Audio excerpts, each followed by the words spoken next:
Welcome everyone to episode 8 of the Corner Post, almost hitting the milestone of 10 episodes. So with no Premier League last week with the international break, I'll just be previewing this week's coming action. So definitely will be one of the shorter episodes. Sorry, so expect this to be about 5 to 10 minutes or so, looking ahead at the games. So some big news I didn't cover completely. I'll probably just touch on with Jurgen Klopp signing with Liverpool on that 3-year deal, replacing Brendan Rodgers, who was terminated almost immediately following the game against Everton, the 1-1 draw almost 2 weeks ago. So Klopp's already implemented his regime. He's not allowed the players who aren't on international duty to have a day off. I think Daniel Sturridge, Felipe Coutinho were supposed to, obviously have the day off and relax a little bit, get some R&R, but Klopp's got them coming in to make sure they're training and performing ahead of their game against Tottenham Hotspur, which we'll jump right into. So Spurs at home at White Hart Lane against Liverpool. This will be Klopp's first game in charge. So with a few players coming off the international break, there'll have to be a few rotations for Liverpool, I'm assuming.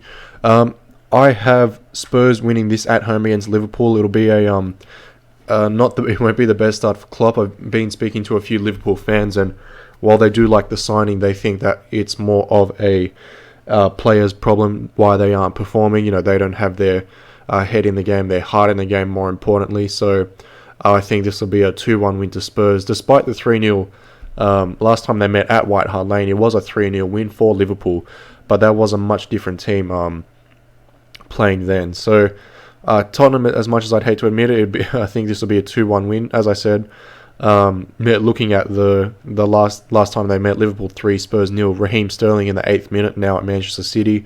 Steven Gerrard with a 49th minute penalty, now at Los Angeles Galaxy. And Alberto Moreno in the 60th minute with a bombarding run down the left-hand side and smashing the ball away. But yeah, definitely a much different team compared to there. So looks like both sides should have a full-strength team, but just depends on how much each manager wants to use the international players. So moving on to the next game, Chelsea and Aston Villa at Stamford Bridge. Just reading through, one of the more interesting things that I did see, the last time Chelsea won in the Premier League, now, that being said, there has been international breaks and whatnot, was that 2-0 win against Arsenal at home, which was almost a whole month ago, 19th of September 2015. So that's outrageous almost. There has been the international break, that is given, but almost a whole month between winning their last game is a bit disturbing for especially a team like Chelsea, who international wise had a decent performance. I know Fabregas missing the penalty was much to the delight of the Arsenal fans, but Aston Villa as well, having a very mediocre start to the season, currently sitting, of course, third from the bottom, with Brendan Rodgers being heavily linked to taking over the managerial position from Tim Sherwood, which would be interesting. I think Rodgers, I still think he's a decent manager, and like I said earlier, I believe it's more of a player's problem, but Tim Sherwood, of course, the former Tottenham boss and self-proclaimed Arsenal fan, also in the hot seat, of course. Only 4 points from their first opening games. So first 8 games. Sorry. So moving on to the next game, Crystal Palace at home at Selhurst Park to West Ham.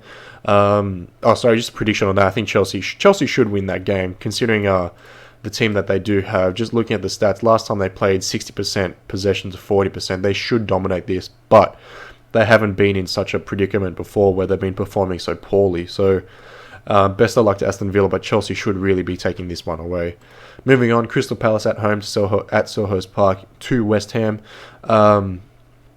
Listening to a podcast from the Men in Blazers, sitting down with the chairman, I want to say, of Crystal Palace. Has very high hopes for this season, and if they can retain that 4th place in the league. So against a West Ham side that has been very good to start the season, especially their new signing, Dimitri Payet, starting off very well with a few goals and more than a few assists to begin with.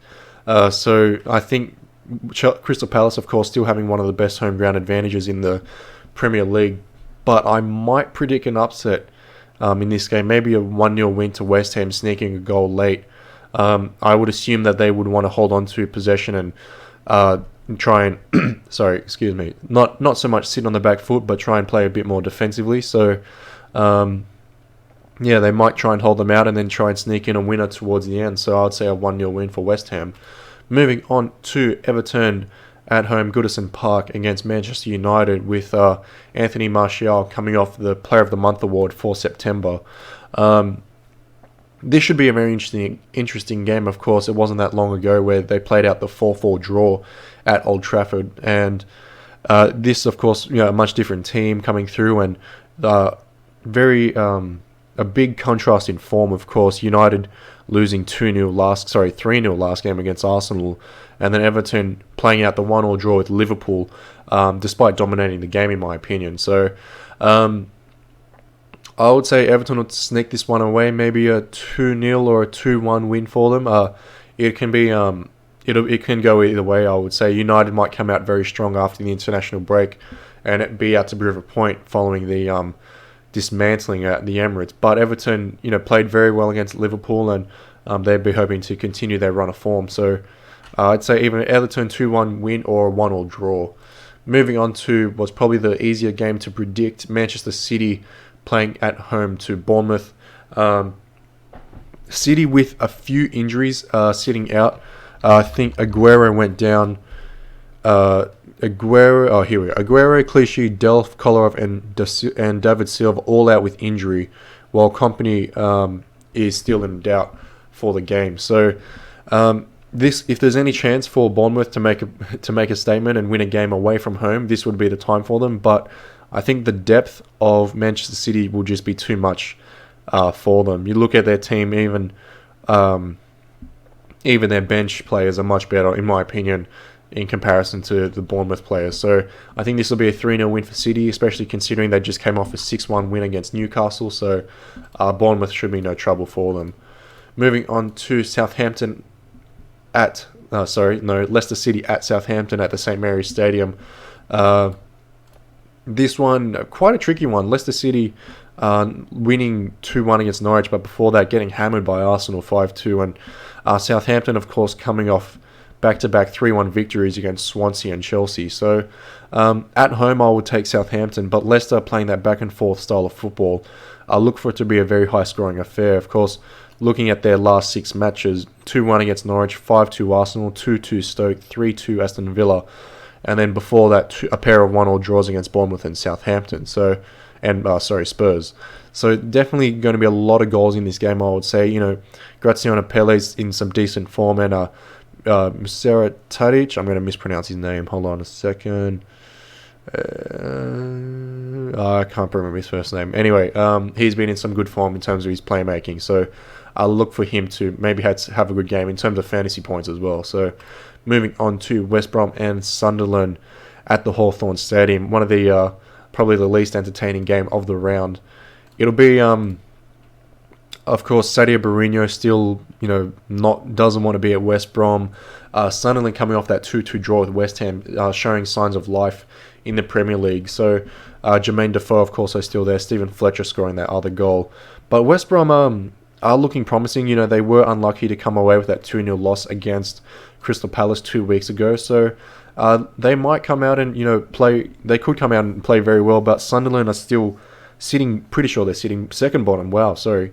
They definitely need to come out and start firing if they're going to stave off relegation, even though it is very early in the season. But I think Sadio Barrinho will come out and have a great game, and I think maybe a 2-0 win to West Brom, despite the recent struggle to score goals. So moving on to the last 3 games of the round, Watford at home to Arsenal.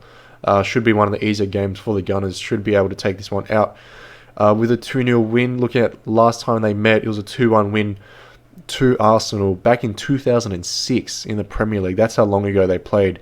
And get this, Gilberto Silva and Robin Van Persie scoring for Arsenal to win the game. So how times have changed for the Gunners. Of course, Gilberto Silva, I think he's moved into another team somewhere in Europe.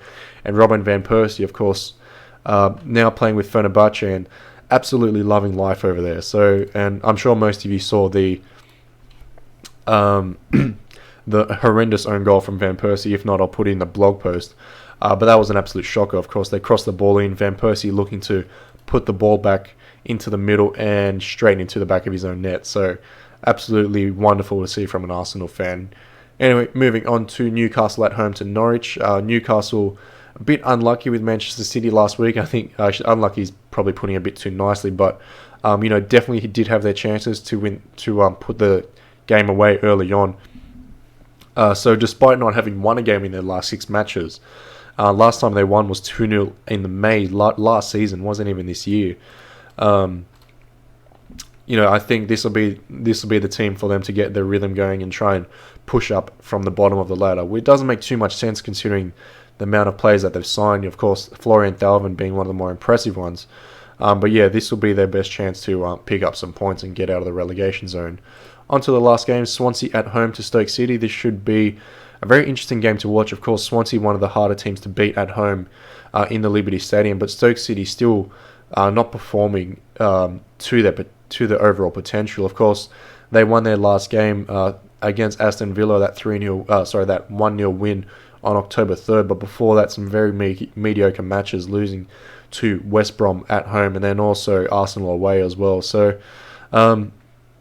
Swansea definitely one of the better teams in the Premier League. They'll be pushing for a European spot, despite sitting mid-table at the moment. They need to get Gomes in the game earlier. He came on very late last game against Spurs and wasn't able to make an impact. So look for him to be back into goal-scoring form and hopefully turn the season back around for them. So that'll conclude the podcast for today. Only 12 minutes or so into it, so we'll have to leave it there. Some quick housekeeping. Tweet me on Twitter, Sebastian_Quinn. Check me out on Facebook. It's 2Ball Blog. And thanks everyone for listening. I'll see you next week.